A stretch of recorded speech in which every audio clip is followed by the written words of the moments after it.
మన వినాయకుడికి ఒక పెళ్లి కాదు, 2 పెళ్లిళ్ళు అయ్యాయి అని మీకు తెలుసా? వినాయకుడికి తులసీదేవి శాపం పెట్టింది అని మీకు తెలుసా? వినాయకుడికి ఎంతమంది పిల్లలు ఉన్నారో మీకు తెలుసా? ఇవన్నీ ఈ రోజు వీడియోలో మనం తెలుసుకుందాం. ప్రతి ఒక్క వినాయకుడి భక్తుడు మిస్ అవ్వకుండా వీడియో చివరి వరకు చూడండి. వినాయకుడికి 20 ఏళ్ళు వయసు వచ్చాక ఈ పెళ్లిళ్ళు, ఈ పిల్లలు మన వల్ల అయ్యే పని కాదు. భీష్ముడిలాగా మనం కూడా ఆ జన్మ బ్రహ్మచారిలాగా ఉండిపో అని వినాయకుడు నిర్ణయించుకుంటాడు. ఈ విషయం తెలియని శివపార్వతులు మన కుమారుడు కార్తికేయుడికి పెళ్లి అయిపోయింది. అలాగే మన కుమార్తె అశోక సుందరికి కూడా పెళ్లి అయిపోయింది. ఇక మన వినాయకుడికి కూడా పెళ్లి చేసేస్తే మన బాధ్యత తీరిపోతుంది అని అనుకుంటూ వినాయకుడితో పెళ్లి గురించి మాట్లాడాలి అని పిలిపిస్తాడు. వినాయకుడు అక్కడికి వచ్చి తల్లిదండ్రులకు నమస్కరించి, చెప్పండి మాత, ఎందుకు నన్ను పిలిచారు అని అడుగుతాడు. అప్పుడు పార్వతీదేవి, గణేశ, నీకు పెళ్లి చేసుకునే వయసు వచ్చింది నాయన. నీ మనసులో ఎవరి మీదైనా ఇష్టం ఉంటే చెప్పు, ఆ అమ్మాయితోనే వివాహం చేస్తాం, లేదంటే మేమే మంచి అమ్మాయిని చూసి వివాహం చేస్తాము అని అంటారు. అప్పుడు వినాయకుడు, నన్ను క్షమించండి అమ్మా, నేను ఈ జన్మలో పెళ్లి చేసుకోకూడదు అని అనుకుంటున్నాను. దయచేసి ఈ విషయంలో నన్ను ఇబ్బంది పెట్టకండి అని అనగా పార్వతీదేవి ఎన్నో మాటలు చెప్పి ఎంత ప్రయత్నించినా వినాయకుడిని ఒప్పించలేకపోతుంది. వినాయకుడు, ఇక నేను ధ్యానం చేయడానికి వెళుతున్నాను అమ్మా అని చెప్పి అక్కడ నుండి వెళ్ళిపోతాడు. పార్వతీదేవి బాధపడుతూ శివుడితో, ఏంటి స్వామి, గణేశుడు ఇలా అంటున్నాడు, మన పుత్రుడి వివాహం మనం ఎప్పటికీ చూడలేమా అని బాధపడుతుంది. అప్పుడు శివుడు నవ్వుతూ, మన గణేశుడు ఆ జన్మ బ్రహ్మచారిలాగా ఉంటాడా, ఇది నేను నమ్మాలా అని నవ్వుతూ, సతీదేవి చనిపోయాక నేను కూడా ఇంక ఎవ్వరిని వివాహం చేసుకోకూడదు అని అనుకున్నాను. కానీ నా కోసం నువ్వు వచ్చావు కదా పార్వతి, అలాగే మన గణేశుడు కోసం కూడా ఒక్కరు వస్తారో లేదా ఇద్దరు వస్తారో చెప్పలేం అని నవ్వుతూ పార్వతితో అంటాడు. పార్వతీదేవి,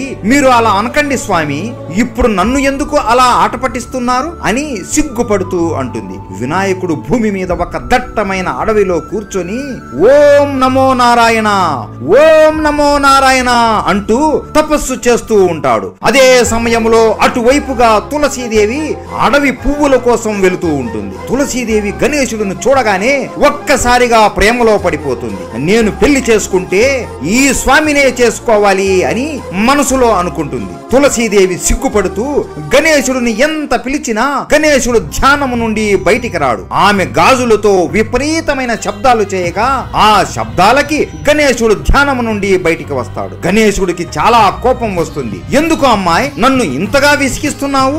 నేను ధ్యానం చేస్తున్నాను అని తెలుసు కూడా ఎందుకు నా ధ్యానానికి భంగం కలిగించావు? నేను నిన్ను శపిస్తాను అని భయం కూడా లేకుండా ఎందుకు నవ్వుతూ నన్నే చూస్తున్నావు అని కోపముతో తులసీదేవితో అంటాడు. తులసీదేవి సిగ్గుపడుతూ గణేశుడి కళ్ళల్లో కళ్ళు పెట్టి చూస్తూ, నన్ను క్షమించండి స్వామి, నేను ధర్మధ్వజుడు కుమార్తెను, నా పేరు తులసి, మిమ్మల్ని చూడగానే ప్రేమలో పడిపోయాను, మీతో మాట్లాడాలి అనిపించింది, అందుకే మీ ధ్యానానికి భంగం కలిగించాను, నాకు పెళ్లి వయసు వచ్చింది, నాకు తగిన వరుడు మీరే అని అనిపిస్తోంది, నేను మిమ్మల్ని వివాహం చేసుకోవాలి అనుకుంటున్నాను అని సిగ్గుపడుతూ అంటుంది. ఆ మాటలు విన్న వినాయకుడు ఆశ్చర్యపోతాడు. ఈ తులసీదేవి చూస్తే ఎంతో అందంగా ఉంది కదా, ఈమె నన్ను ఎందుకు వివాహం చేసుకోవాలి అనుకుంటుంది అని ఆలోచనలో పడి, లేదు అమ్మాయి లేదు, నేను ఈ జన్మకి ఆ జన్మ బ్రహ్మచారిలాగా ఉండాలి అనుకుంటున్నాను, నేను మిమ్మల్ని వివాహం చేసుకోలేను దేవి, నన్ను క్షమించండి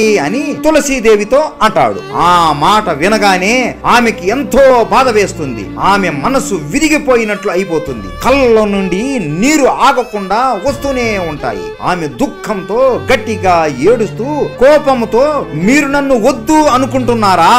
మీరు బ్రహ్మచారిలాగా ఉండాలి అనుకుంటున్నారు కదా, మీకు ఒకటి కాదు 2 పెళ్లిళ్ళు అవుతాయి, 2 భార్యల మధ్య మీరు బ్రతకాలి అని శపించి అక్కడ నుండి వెళ్ళిపోతుంది. వినాయకుడు, ఇదేందయ్యా ఇది మూషిక, చూశావా, ఆమెనే వచ్చి ఆమెనే ప్రేమలో పడి ఆమెనే నా ధ్యానం భంగం చేసి ఆమెనే నన్ను వివాహం చేసుకోవాలి అని చెప్పి చివరికి ఆమెనే నన్ను శపించి వెళ్ళిపోయింది. ఈ ఆడవాళ్ళని మనం అస్సలు అర్థం చేసుకో చేసుకోలేము, అందుకే నేను వివాహం చేసుకోకూడదు అని అనుకుంటున్నాను మూసిక అని అంటాడు. అలా కొన్ని సంవత్సరాలు గడుస్తాయి. దేవుళ్ళు ఎవరు కొత్తగా వివాహం చేసుకున్నా కూడా వారు కైలాసానికి వచ్చి శివ పార్వతుల దర్శనం చేసుకునేవారు. వాళ్ళందరినీ గణేశుడు చూస్తూ ఉండేవాడు. అలా ఎంతో మందిని చూసి చూసి గణేశుడికి కూడా మెల్లగా వివాహం చేసుకోవాలి అని అనిపిస్తుంది. కానీ గణేశుడు విచిత్రమైన రూపం చూసి ఏ దేవుడు తమ కుమార్తెలను ఇచ్చి వివాహం చేయడానికి ముందుకు రారు. గణేశుడు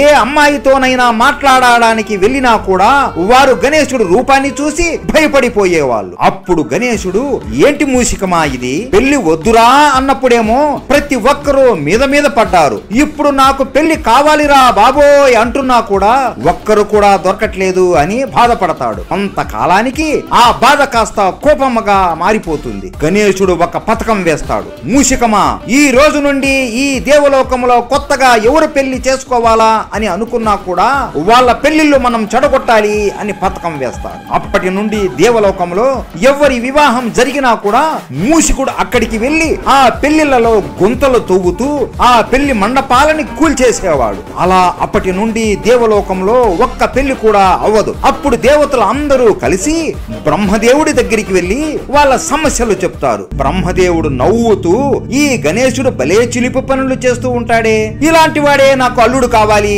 అని ఆయన తపో శక్తితో ఇద్దరు అమ్మాయిలను సృష్టిస్తాడు. వారి పేర్లు రిద్ది మరియు సిద్ధి అని నామకరణం చేస్తాడు. వారి ఇద్దరు ఎంతో అందంగా ఉంటారు. వారికి గణేశుడి గురించి చెప్తుంటే వారు ఇద్దరు గణేశుడితో ప్రేమలో పడిపోతారు. బ్రహ్మదేవుడు వాళ్ళ ఇద్దరిని తీసుకొని పెళ్లి సంబంధం మాట్లాడడానికి కైలాసానికి వెళతాడు. అదే సమయంలో గణేశుడు పెళ్లిళ్ళు ఎలా చెడగొట్టాలి అని మూసికుడితో మాట్లాడుతూ ఉంటాడు. దూరంగా వస్తున్న రిద్ది మరియు సిద్ధిలని గణేశుడు చూసి, ఆహా ఏమి అందం, ఎంత అందంగా ఉన్నారు వీళ్ళిద్దరు అనుకొని ఎవరు ఈ కన్యలు అనుకుంటూ వారిని చూసి మయమరిచిపోతాడు. అలా బ్రహ్మ రిద్ది మరియు సిద్ధిలని శివ పార్వతుల దగ్గరికి పిలుచుకొని వెళ్లి ఇలా అంటాడు, దేవి పార్వతి, వీళ్ళు ఇద్దరు నా కుమార్తెలు, వీళ్ళకి గణేశుడు అంటే చాలా ఇష్టము, ఇద్దరు గణేశుడిని వివాహం చేసుకోవాలి అనుకుంటున్నారు, అందుకే పెళ్లి సంబంధం మాట్లాడడానికి వచ్చాను అని అంటాడు.